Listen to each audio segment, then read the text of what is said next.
l'honneur qui m'est fait de prendre la parole en ce moment difficile de l'histoire de notre pays.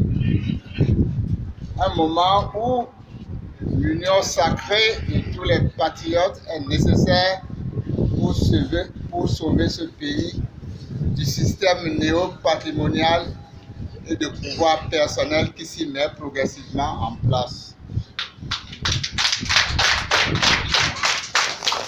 Ce n'est plus un secret pour personne qu'un spectre hante le Bénin, le spectre de la dictature. Face à ce danger, il était de notre devoir de prendre notre part du labeur. Notre présence ici est la suite logique de notre engagement pour notre cause commune. C'est pour la première fois que mes amis et moi-même prenons part activement aux activités des FCBE en tant que parti. Mais à bien des égards, nous sommes des intrus qui connaissions la maison. En tant que membre fondateur de l'ancêtre de notre parti, que fut l'Alliance FCBE, en tant que compagnon de lutte de plusieurs d'entre vous, collaborateurs du président Boni Yayi, députés de notre groupe, nous étions à des degrés divers membres de la grande famille FCBE. Nous aurions pu être là plus tôt si nous étions des gens attachés à certaines valeurs, dont la fidélité et le respect de la parole donnée.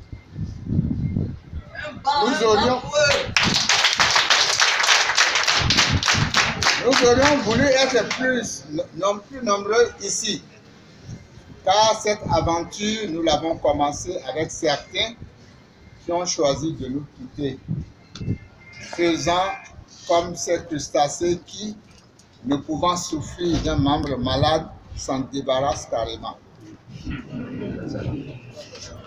Nous continuons, nous, de croire aux valeurs qui ont présidé à la naissance de FCBE depuis sa forme d'alliance. Nous croyons à la vertu de la fidélité. Être fidèle pour nous, ce n'est pas refuser le changement. La fidélité ne saurait être antithétique du changement d'opinion. On peut changer tout en restant reconnaissant au passé. La fidélité, c'est la vertu de la mémoire. C'est la vertu de ceux qui ont une mémoire. Être fidèle, c'est reconnaître au passé ce qu'il vous a apporté en bien, mais aussi en leçon. Nous sommes des gens dignes. Nous préférons mourir en essayant de nous battre sur le flanc de la montagne avec nos amis que de mourir enchaînés dans les vallées. Nous avons refusé de jouer aux convertis zélés. Nous avons refusé d'être les idiots du village qui amusent le chef, l'histoire de lui faire oublier les énormités que nous racontions sur lui dans une vie antérieure.